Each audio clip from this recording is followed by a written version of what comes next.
麦飞说他今天都在律所，我们随时过去就可以。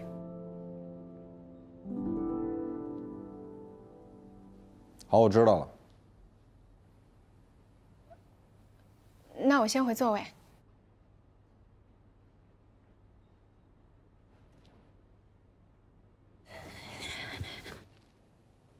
蓝红，你自己也是律师，所以我才知道这个案子的难度。所以这件事情我要认真想一想，不能马上答复你。那你什么时候可以答复我？我们真的很急。我们指谁？你跟你丈夫？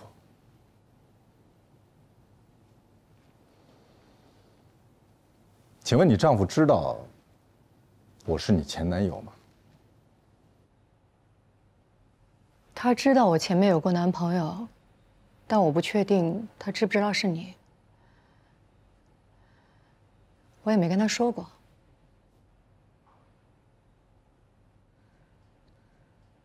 他也没问过我呀。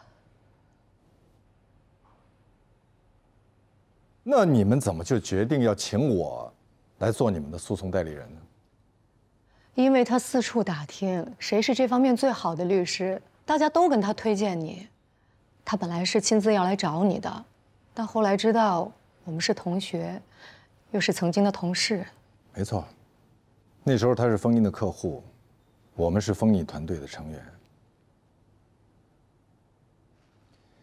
你可以让他继续找丰印。丰印老了，全怕少壮，你是少壮派。我接不了。为什么？我不想面对你丈夫。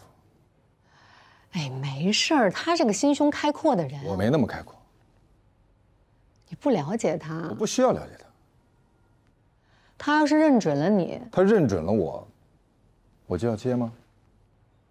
我不是这个意思，我是说，他要是认准了你，就会一直找你，甚至会亲自来找你。那我就亲自拒绝。为什么呀？难道这么多年，你一直没放下我吗？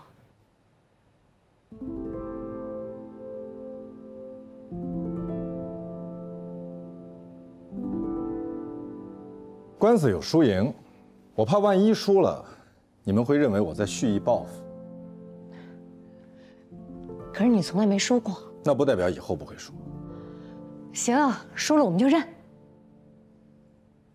我认不了。那到底要我怎么做你才肯接呢？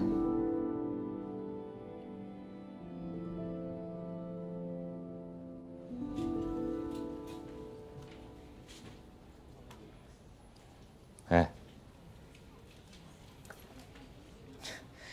什么事儿啊？这么大气？是蓝红吧？有一个成语叫明知故问，他来找罗宾干什么呀？还有一个成语叫守口如瓶。我知道啊，她老公啊让人给告了。重温第一个成语，明知故问。那你说，这罗宾他会接吗？重温一下第二个成语，守口如瓶。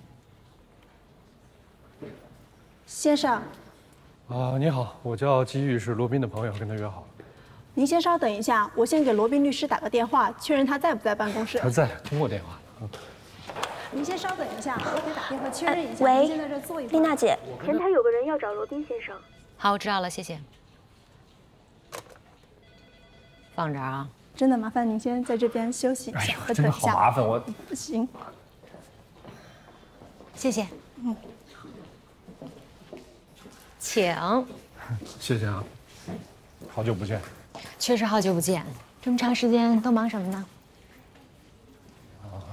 我就是随便问问，你就说什么都没忙就行。可是我确实有事情在忙。忙点也挺好，比闲着强。我不喜欢忙。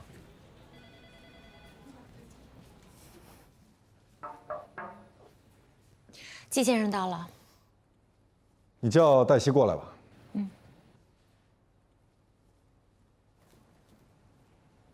好久不见。好久不见。我跟季玉有些事情。行，那我先走了，你好好考虑考虑，拜托。走了啊。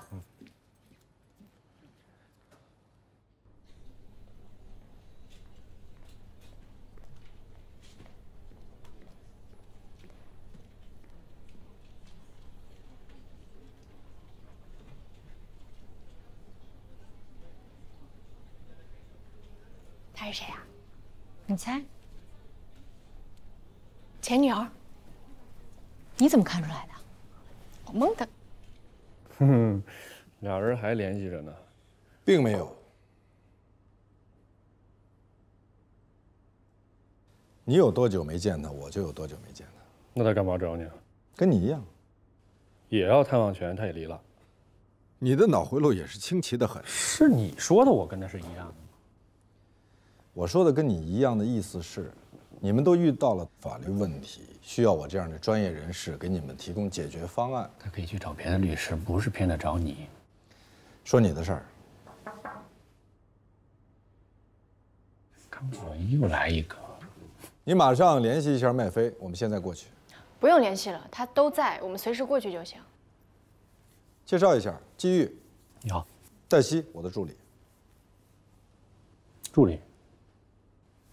就是你吧？啊，给罗琦出了馊主意，不让我见小安，还要终止我的探望权，是不是？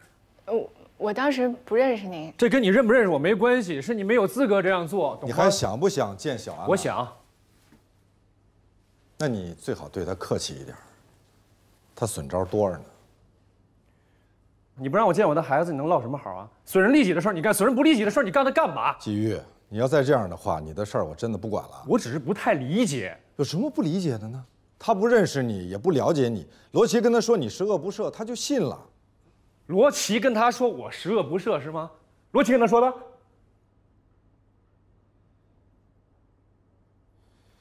我来点个外卖。不是要去见罗琦跟他律师吗？是啊，在哪儿啊？在人家律所。那你订什么外卖呀？我是看你并没有想去见的意思。不是，我就是说是我不太理解，仅此而已嘛。如果把你不理解的事儿说的让你理解了，得办个培训班，一句半句说不清楚。